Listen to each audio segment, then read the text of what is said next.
சாரோட வந்து அமரன் ஆரம்பிக்கிற வரைக்கும் I used to talk to him on a regular daily basis. And அவர் சொல்கிற புக்ஸையும் சினிமா நேம்ஸையும், அதாவது ஃபில்ம் மூவிஸ் நேம்ஸையும் அவர் சொல்கிறதுல ஒரு 5% மட்டும் நம்ம ஞாபகம் வச்சுட்டு இந்த லைஃப் டைமில் பார்த்துட்டாலே அதுவே ஒரு பெரிய வரம் மாதிரி.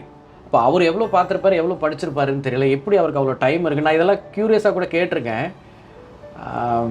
பட் இந்த ஃபில்மில் வந்து பொறுத்த வரைக்கும் it was already a preset project. அதை வந்து we took it to Kamal sir asking if he can present the film as the showrunner. அதுதான் அந்த இன்செப்ஷன் ஸ்டேஜில் அப்படி இருந்துச்சு. அதுக்கப்புறம் வந்து it became big in its own ways. Then sir came forward. He said I will pitch in and I will produce. Then it became a joint venture. இப்போ joint வெஞ்சரில் இப்போ வந்து அது எப்படி சொல்கிறது, அது வந்து இப்போ 3/4 மாதிரி ஆயிடுச்சு சாரோட பங்களிப்பு.